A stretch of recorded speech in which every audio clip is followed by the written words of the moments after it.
На денешното продолжение на конститутивната седница на Собранието, пратеникот на ВМРО ДПМНЕ Антонио Милошовски посочи дека деловникот не треба да биде жртва поради амбициите на председателот на СДСМ Зоран Заев да стане председател на владата.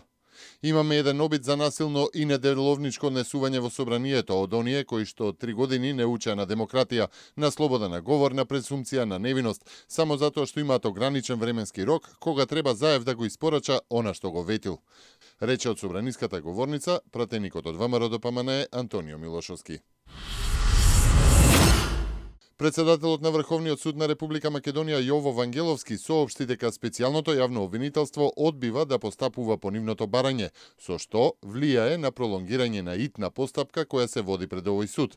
Иако барањето било доставено на 6 овој месец, а поради итниот карактер на доставеното барање, од Врховниот суд се направени и неколку телефонски разговори со СЈО, се уште немало одговор по поднесеното барање.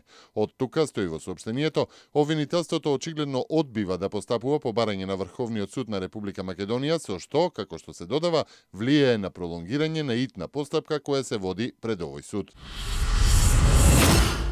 Министерството за надворешни работи преку амбасадата во Мадрид побара од шпанското МНР и Министерството за внатрешни работи на Кралството Шпанија потврда на информациите објавени во шпанските медиуми за наводно апсење на почесниот конзул на Република Македонија во Барселона, Марио Деус.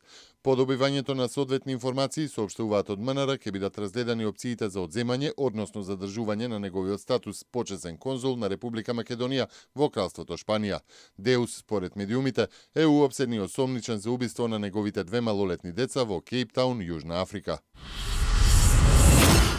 Александар Вучич, српскиот премиер и избран председател на земјата, го нарекува празник на демократијата, тоа што во Белград и во другите градови има протести. Тој додава дека нема проблем со тоа што луѓето излегуваат на протести и што го изразуваат незадоволството, но се додека тоа се прави мирно. Ова е празник на демократијата, ги тргнавме полицијата и војската, сакаме да покажеме слободарски дух на оваа влада. Секој може да искаже незадоволство пред владата и собранието, и тоа е во ред, се додека не се загрозува уставниот поредок, изјави Вучич во врска со протестите по председателските избори, на кои победи уште во првиот круг.